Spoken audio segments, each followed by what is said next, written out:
الحمد لله الذي جعل في السماء بروجا وجعل فيها سراجا وقمرا منيرا والحمد لله الذي شرفنا بدور نبينا محمد صلى الله عليه وسلم أشهد أن لا إله إلا الله وأشهد أن محمدا عبده ورسوله اللهم صل وسلم وبارك عليه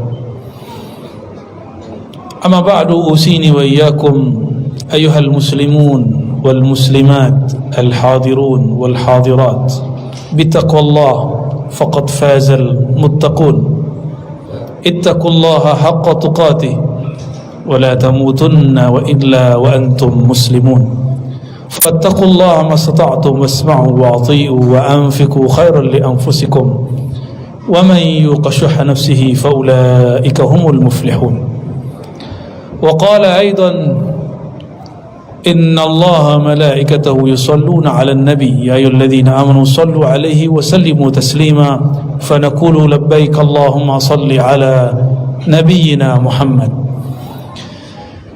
Jamaah Jumat yang diberkahi Allah, salah satu keberkahan kita pada detik ini adalah Jumat ini kiamat belum berdiri, sedangkan Nabi mengatakan hari kiamat itu terjadi pada hari Jumat. Kenapa?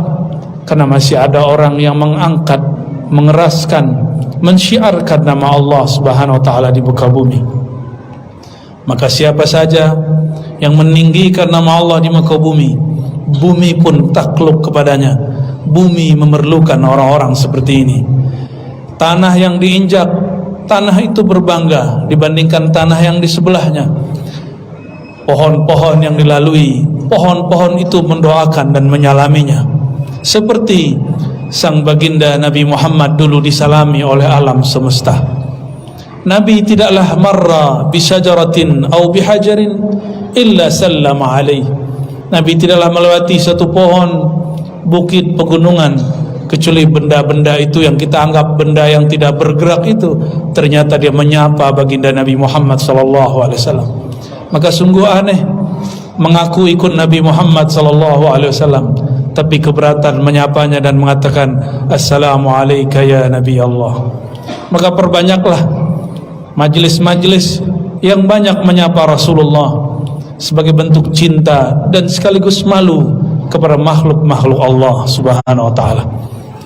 Jemaah Jumat dimuliakan Allah, tadabbur Quran kita pada Jumat siang ini, surah Al-Furqan surat 25 ayat 62, 63 dan selanjutnya.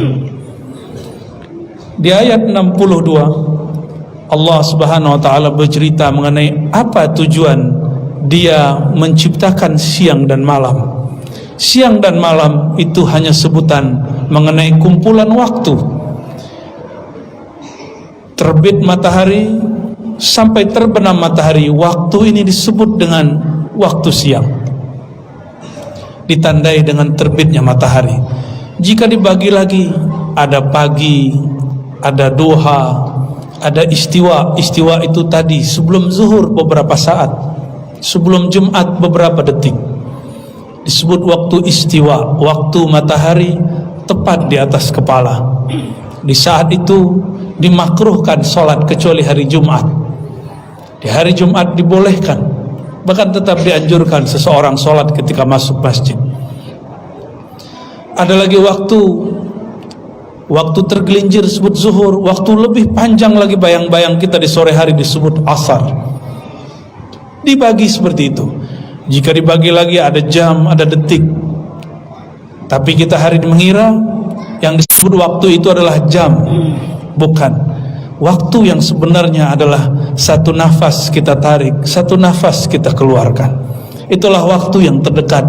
Dan Allah mengatakan la tasubbud dahr, jangan pernah mencaci maki waktu. Anad dahru, akulah sang pengatur waktu, akulah sumber semua waktu. Maka kita mensyukuri detik per detik ini sebagai tanda syukur kepada sang pemilik waktu. Boleh juga disebut Allah itu sang waktu. Dialah yang menyebut dirinya ana dahru, akulah sang waktu itu. Apa kata beliau? Kata Rasulullah melalui firman ini, Nabi mengatakan, jangan kamu caci angin, jangan kamu caci ketika ada debu menempel, jangan katakan sial, karena orang yang sering mengatakan sial, hidupnya akan menjadi sial. Ana 'inda dhanni 'abdi, aku berdasarkan persangkaan hambaku. Ketika ada sahabat Nabi lagi duduk di masjid, ada majlis, tiba-tiba debu berterbangan, dibawa oleh angin, lalu mereka mencaci maki angin. Kata Nabi, la tasubur rih, jangan caci maki angin, fa innaha ma'murah, karena sang waktu memerintahnya dan dia diperintah. Maka kita nikmati, semakin menikmati, mensyukuri detik per detik, maka inilah yang disebut syakura atau syukura. Maka di ujung ayat dikatakan, wa huwa alladhi ja'ala al-laila wan-nahar khilfatan, dialah yang menjadikan siang dan malam bergantian, khilfah. Maka kata khilafah, khalifah itu artinya pergantian. Khalifah berarti pengganti yang sebelumnya. Nabi itu bukan khalifah, Nabi itu Rasulullah. Yang disebut khalifah orang yang menggantikannya. Maka tidak benar orang yang mengatakan Nabi ini membuat khilafah. Nabi itu lebih tinggi dari khilafah. Khilafah produk sahabat, sedangkan Nabi, beliau membawa risalah dan nubuah yang lebih tinggi dari segala-galanya. Liman arada ayyadzakkara au arada syukura. Untuk apa waktu itu? Hanya dua saja. Level paling bawah, yadzakkara, orang itu mengambil peringatan, mengambil pelajaran, disebut yadzakkara, berzikir, mengingat sang waktu. Mengingat sang waktu ada yang bentuknya mahdhah, formal, salat, zikir, baca Quran. Ada yang bentuknya spiritual, kerohanian. Apapun pekerjaannya, apapun aktivitasnya, dianggap itu sebagai amanah, maka dia tidak pernah korupsi waktu, apalagi korupsi materi. Dia selalu adil, dia selalu menjaga apa yang Allah titipkan melalui hamba-hambanya. Orang ini juga disebut yadzakkara, dia ingat kepada Allah Subhanahu wa taala. Yadzakkara, mengingat kehebatan Allah, mengingat ancaman Allah. Tapi ada yang kedua, au arada syukura, atau menghendaki syukur. Apa arti syukur? Rasa terima kasih. Syukur itu bukan kita mengatakan alhamdulillah dengan lisan semata. Rukun daripada syukur dimulai daripada qalbu. Ketika qalbu memandang semua yang terjadi ini diatur dengan baik oleh Allah, itulah yang disebut hamba yang bersyukur. Jangan-jangan kita masih belum bersyukur, kita masih menyalahkan siapa-siapa. Cobalah lihat di dunia kerja, cobalah lihat dalam hidup bernegara. Orang hari ini semua orang jadi pengamat, hatta orang yang gak pernah kuliah politik pun bercerita, mengkritisi. Dia tidak pakar tapi dia berbicara. Sedangkan itu adalah pantangan baginda Nabi Muhammad SAW. Beliau mengatakan, perhatikan, idza wussidal amru ila ghairi ahli fantazir as-saah. Jika suatu urusan diserahkan, dikomentari, diamati, diurus oleh yang bukan ahlinya, tunggulah as-saah, waktu kehancuran. Maka kenapa masjid jadi rusak? Karena pengurus masjid mengurusi fatwa. Pengurus masjid jika bukan alim, jangan urus fatwa. Jamaah bukan orang alim, jangan urus fatwa. Fatwa urusan ulama. Fatwa itu dengan neraka cuma satu hijab saja. Keliru dengan sengaja, tidak insaf di situ, dia langsung kakinya di neraka Allah. Nauzubillah min dzalik. Maka kita betul-betul hati-hati.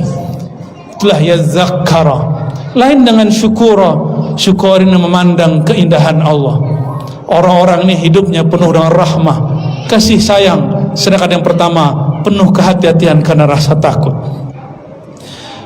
Lalu Allah mengatakan wa ibadur rahman, hamba-hamba Allah yang rahman. Ibad jamak daripada abdun, hamba-hamba, ciptaan-ciptaan. Lalu Allah memberikan namanya di belakang nama hamba ini, hamba-hamba yang bergantung kepada Rahman-Nya Allah. Apa beda Rahman dengan Rahim? Rahman itu menyayangi makhluk tak terbatas, sedangkan Rahim itu kasih sayang Allah khusus untuk kekasih-kekasihnya. Itu perbedaan Rahman dengan Rahim.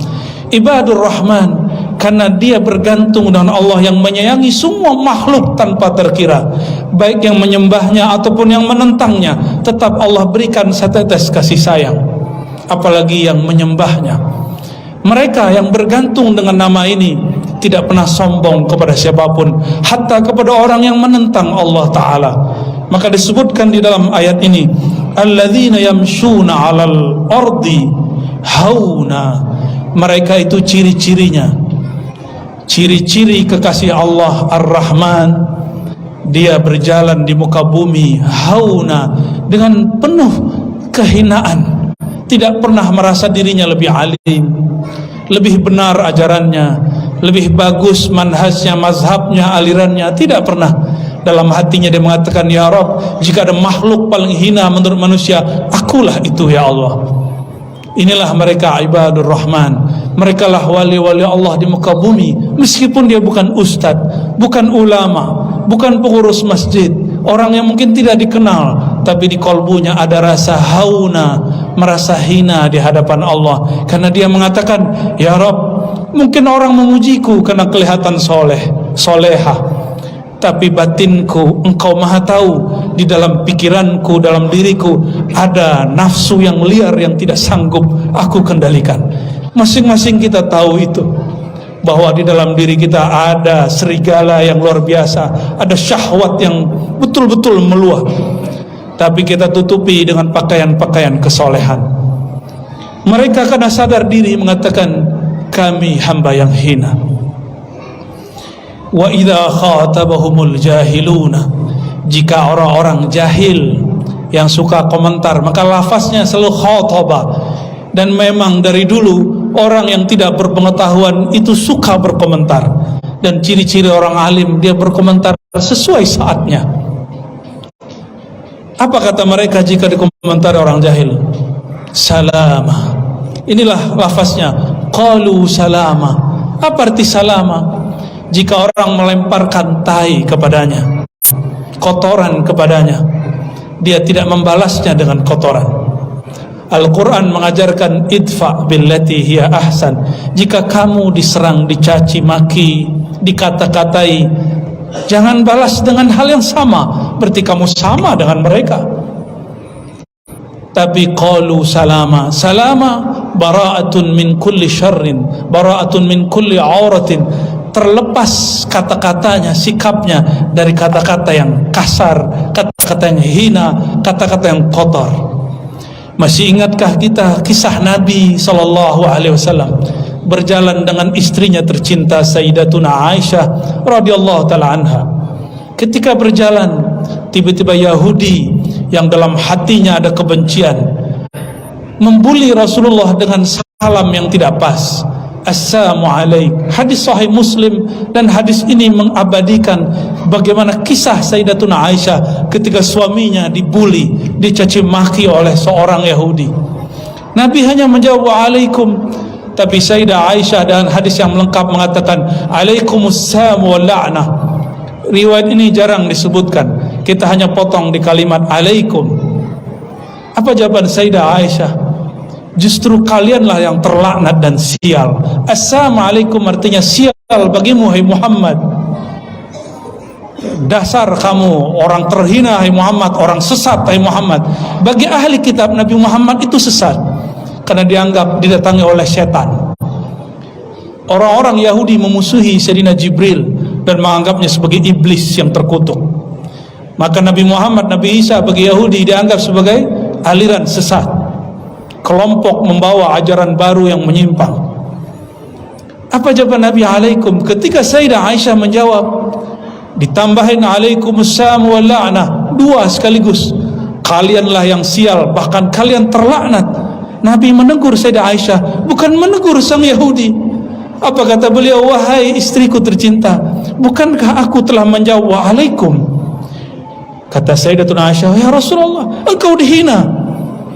Berarti normal, sekelas istri Rasulullah, sahabat Rasulullah, murid Rasulullah, wajar nabinya, gurunya, bahkan suaminya disinggung, dia kemudian emosi.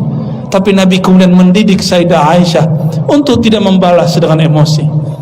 Kata beliau dalam sabdanya, sungguh tidak ada yang mampu mengalahkan kekerasan, kekasaran, kecuali kelembutan. Al-hilmu, bersikap santun. Inilah orang yang dalam kalbunya ada cahaya ajaran Nabi Muhammad sallallahu alaihi wasallam. Ketika khatabuhumul jahilun, ketika orang-orang jahil mengajak dia bertengkar, berselisih, dia tidak emosi, salama, dadanya lapang, kata-katanya pun santun. Maka siapa saja yang mengurus masjid, mengurus majelis, jika ada yang tidak senang, jangan pernah menanggapinya dengan emosi. Tanggapi dengan hal-hal yang sederhana, bahkan tanggapi dengan hal sikap yang bisa membungkamnya. Perbanyak saja aktivitas kebaikan, Allah akan bungkam orang-orang yang tidak faham. Lalu di ayat berikutnya dikatakan ciri-ciri kekasih Allah bukan dimulai dari ibadah. Kekasih Allah dimulai dari hal spiritual, hatinya merasa hina di hadapan Allah. Lalu yang kedua akhlak, baru yang ketiga ibadah. Ini yang disebut kekasih Allah. Beda dengan kita yang memandang kekasih Allah itu yang banyak sholat. Tunggu, sholat nomor 3. Maka di ayat berikutnya, walladzina yabituna lirabbihim sujjada wa qiyama.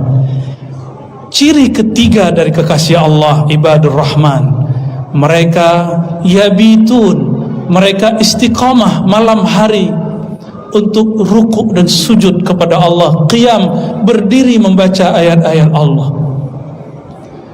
Maka kesolehan pribadi bagi seorang kekasih Allah ditaruh nomor 3. Tapi kesolehan spiritual dan akhlak untuk bergaul secara sosial itu ditaruh di nomor pertama dan kedua. Baru kemudian dia jika berdoa tidak berdoa untuk dirinya, dia berdoa untuk umat. Apa doanya? Walladzina yaquluna rabbana isrif 'anna 'adzab jahannam.